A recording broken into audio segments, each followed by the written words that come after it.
때는 바야흐로 눈보라가 온 세상을 하얗게 덮어버린 조선 후기의 어느 겨울날입니다. 강원도 설악산 자락에서도 인적이라곤 아예 끊겨버린 외딴 초가집 한 채가 보입니다. 낡은 문틈 사이로 새어나오는 건 시린 바람뿐이 아니었습니다. 콜록콜록 하는 안쓰러운 기침소리가 밤새도록 이어지고 있었지요. 방 안에는 평생을 산에서 약초를 캐며 살아온 늙은 신만이 팔복 노인이 앉아 있습니다. 그 옆에는 한때는 꽃같이 고왔던, 그러나 지금은 뼈만 남은 채 누워있는 그의 아내 수님이 숨을 몰아쉬고 있습니다. 팔복은 거칠어진 아내의 손을 꼭 쥐어봅니다. 이 손이 어떤 손입니까? 가난한 신만이 남편 만나 고기 한 점 제대로 못 먹으면서도 남편 산행길에 신길 집신 한 켤레를 밤새워 꼬던 눈물겨운 손이 아닙니까? 임자, 정신 좀 차려보구려. 내 어떻게든 방도를 찾아볼 테니 조금만 더 버텨주게. 팔복의 목소리가 파르르 떨립니다. 마을 의원은 이미 고개를 절레절레 저으며 떠나갔습니다. 이제 남은 건 오직 하나, 예부터 죽어가는 사람도 살린다는 하늘이 내린 천종산삼뿐입니다.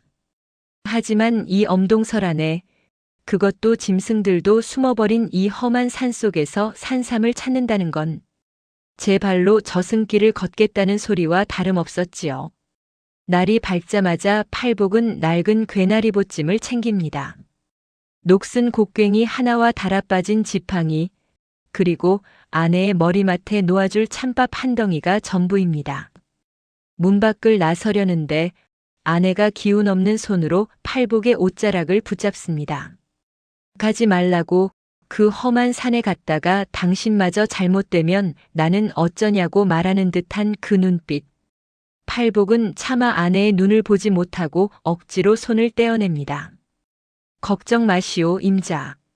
내 반드시 영험한 삶을 구해올 테니 내 올 때까지 꼭 기다려야 하오. 알겠소?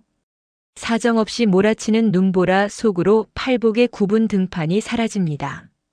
눈은 무릎까지 차오르고 찬바람은 칼날처럼 뺨등을 그어대는데 팔복은 오직 아내의 마른 기침소리만을 이정표 삼아 산 위로, 더 높은 산 위로 발을 내딛습니다. 산신령님, 제발 우리 마누라 한 번만 살려주십시오. 내 목숨을 가져가셔도 좋으니 제발 길을 열어주십시오. 노인의 간절한 기도가 허공으로 흩어지고 산등성이는 마치 거대한 짐승처럼 팔복을 삼킬 듯이 웅크리고 있습니다. 평생을 산과 함께 살았지만 오늘따라 산의 기운이 예사롭지 않습니다. 마치 무언가 커다란 운명이 그를 기다리고 있는 것처럼 말이지요. 뽀드득, 뽀드득. 노인의 무거운 발자국 소리만이 고요한 산속에 메아리칩니다. 자, 이제 팔복 노인이 산의 품속으로 깊숙이 들어갔습니다. 눈발은 아까보다 더 굵어져서 이제는 앞을 분간하기조차 힘든 지경이 되었지요. 한 걸음 내딛기가 무섭게 발이 푹푹 빠지는데 70평생 산을 타온 노련한 신만이라 해도 이 자연의 무서운 기세 앞에서는 그저 힘없는 노인네일 뿐입니다. 아이고 산신령님. 이 늙은이 다리가 예전 같지 않구려. 그래도 여기서 멈출 순 없습니다. 우리 임자가 집에서 목을 빼고 기다리고 있는데 내가 여기서 주저앉으면 그 사람은 누가 돌본단 말입니까? 팔복은 덜덜 떨리는 손으로 지팡이를 짚으며 가파른 능선을 기어오릅니다. 숨은 턱 밑까지 차올라 뜨거운 입김이 공중에서 얼음가루가 되어 흩어집니다. 배에서는 꼬르륵 소리가 난 지 오래고 며칠 전부터 아껴 먹던 찬밥덩이는 이미 돌덩이처럼 딱딱하게 굳어버렸습니다. 입안에 넣고 녹여보려 해도 혀가 얼어붙어 맛조차 느껴지지 않지요. 그렇게 하루가 지나고 이틀이 지나고 사흘째 되는 날이었습니다. 팔복은 거의 혼미한 정신으로 어느 깎아지른 듯한 절벽 아래에 도달했습니다. 발을 잘못 디디면 그대로 천길 낭떠러지로 떨어질 판인데 이상하게도 그곳만은 바람이 잦아들고 묘한 안개가 자욱하게 피어오르고 있었습니다. 팔복은 본능적으로 느꼈습니다. 아, 이곳에 무언가 있다. 노인은 손톱이 깨지는 줄도 모르고 바위 틈을 움켜쥐며 절벽 옆길을 돌았습니다. 그때였습니다. 자욱한 안개가 순식간에 걷히더니 저 멀리 바위 틈바구니 사이로 믿기지 않는 광경이 펼쳐집니다. 쌓인 눈 사이로 마치 작은 등불을 켜놓은 듯 선명하고 붉은 열매가 고개를 꼿꼿이 들고 있는 게 아니겠습니까? 그것은 10만이들이 평생에 한 번 볼까 말까 하다는 하늘이 숨겨두었다는 천종산삼이었습니다.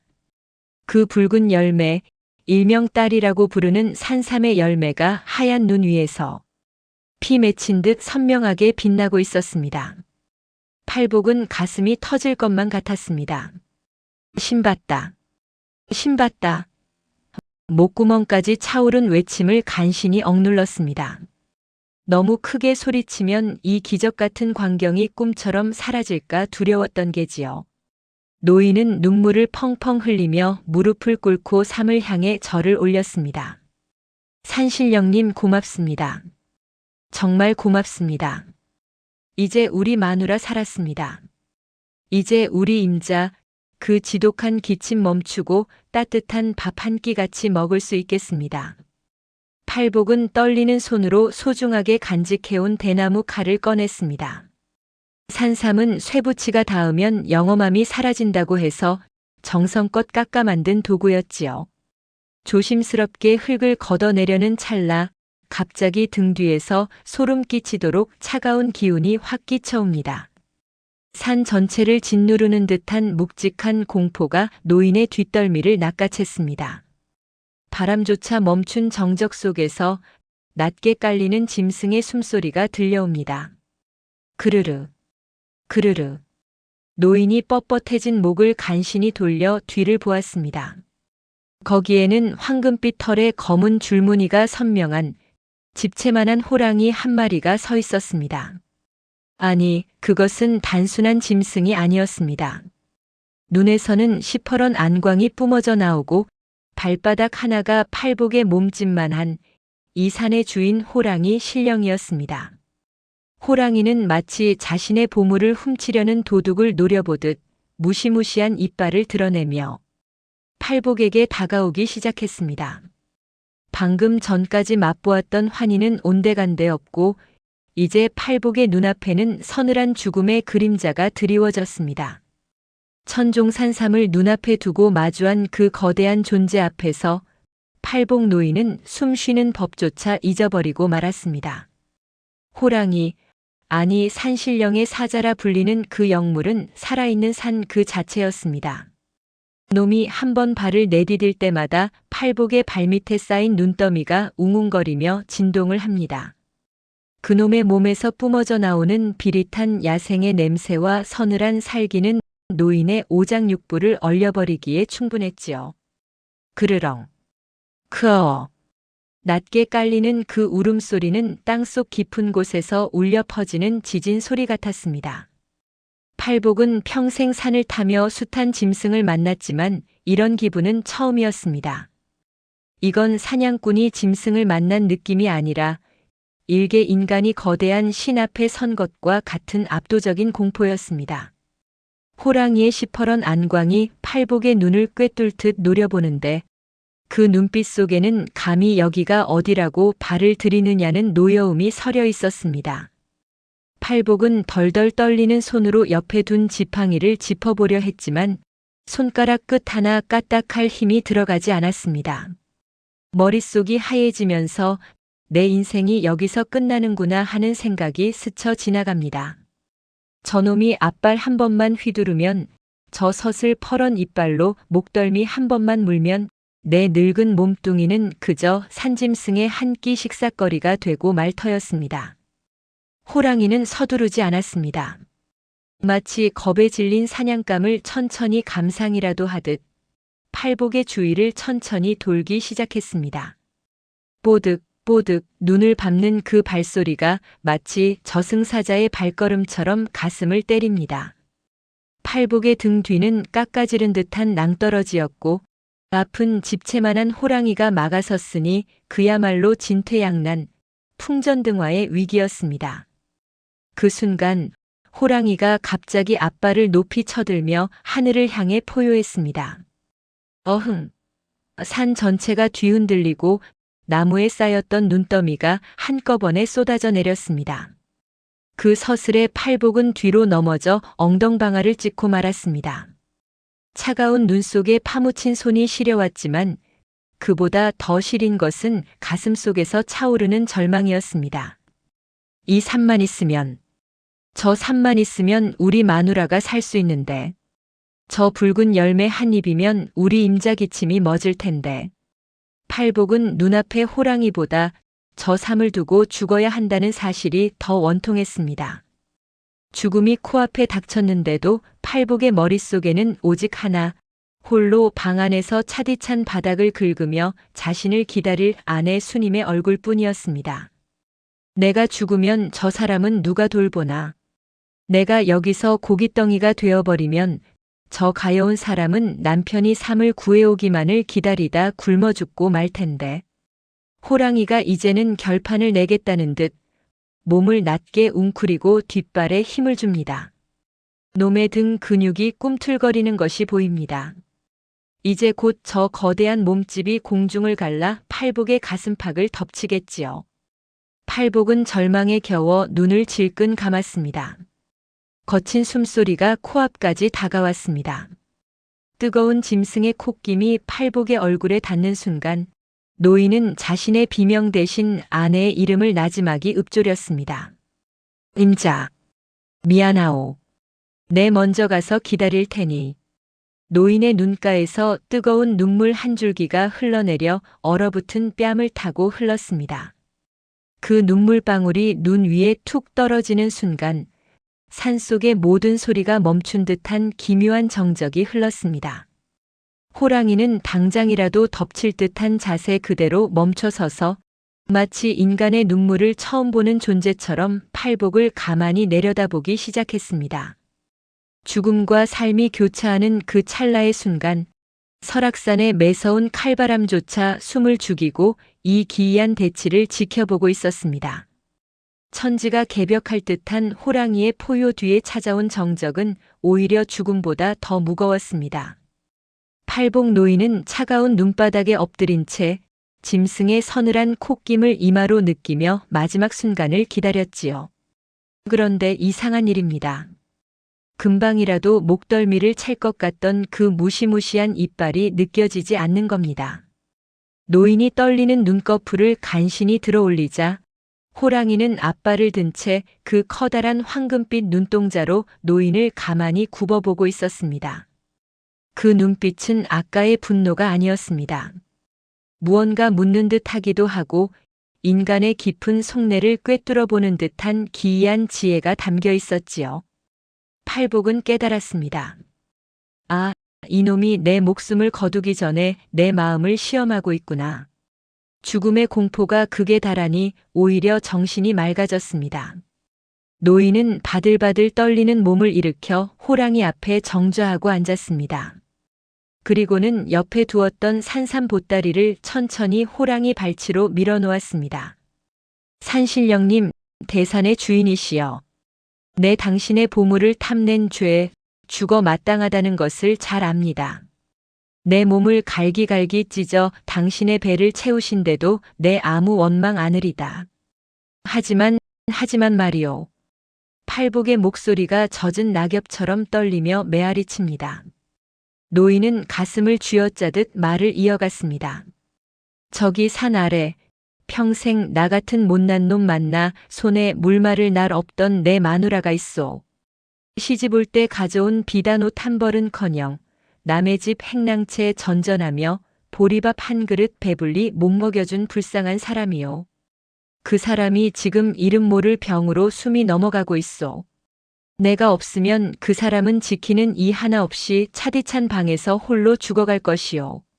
그러니 신령님 간청하오.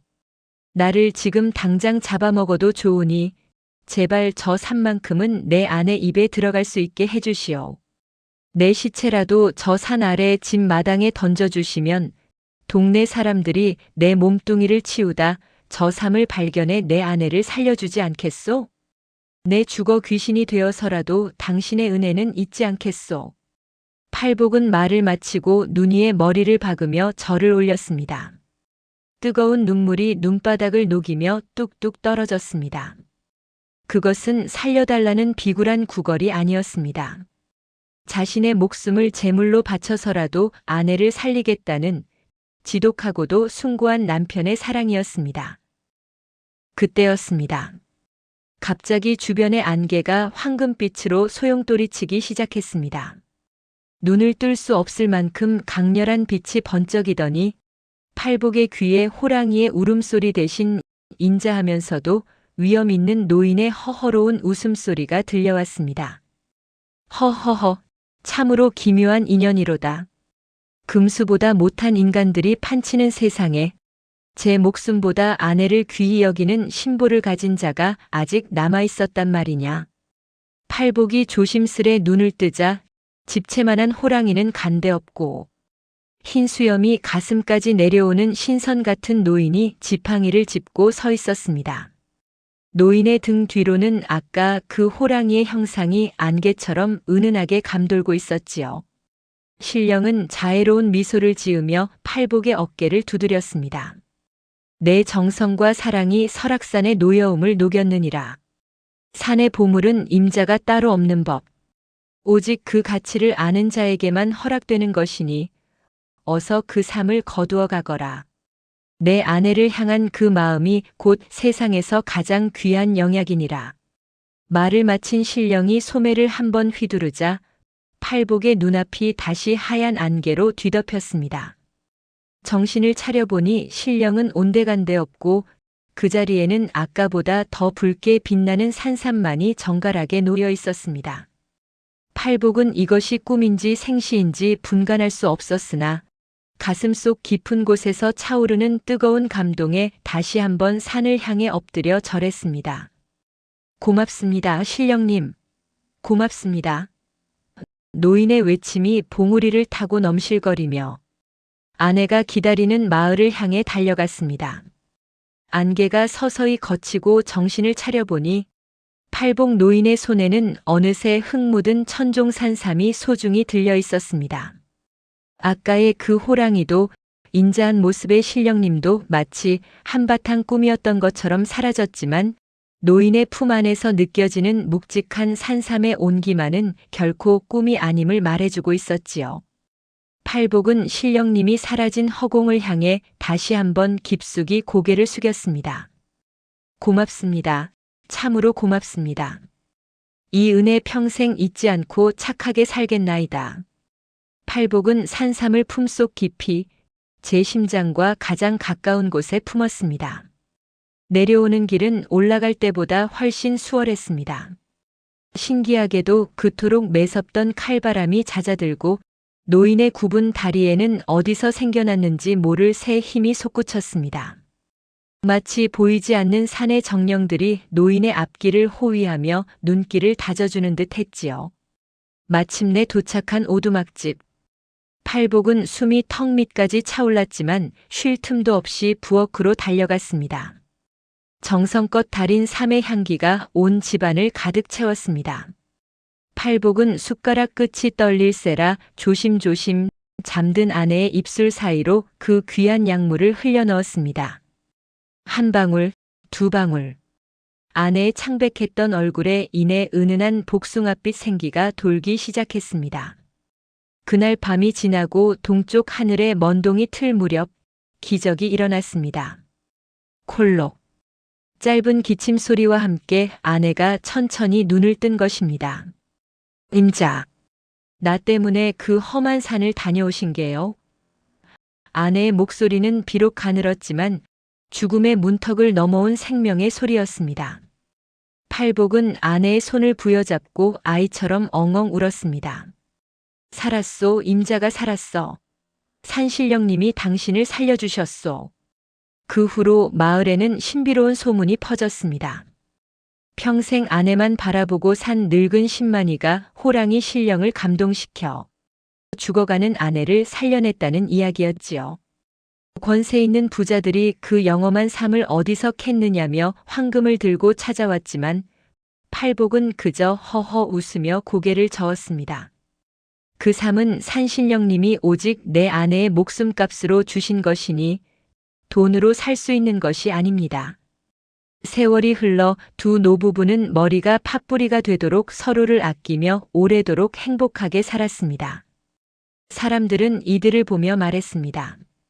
저 집 할아버지는 산삼을 캔 게 아니라 산신령님의 마음을 캔 것이요. 어르신들, 이야기는 여기서 끝이 납니다. 산신령이 감복한 것은 팔복의 뛰어난 재주도 그가 바친 재물도 아니었습니다.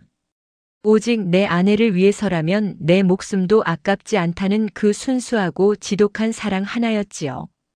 요즘 세상이 각박하다 하지만 우리 곁에 있는 소중한 사람을 향한 진심 하나만 있다면 우리네 인생에도 언제든 산신령이 내려준 산삼 같은 기적이 찾아오지 않겠습니까?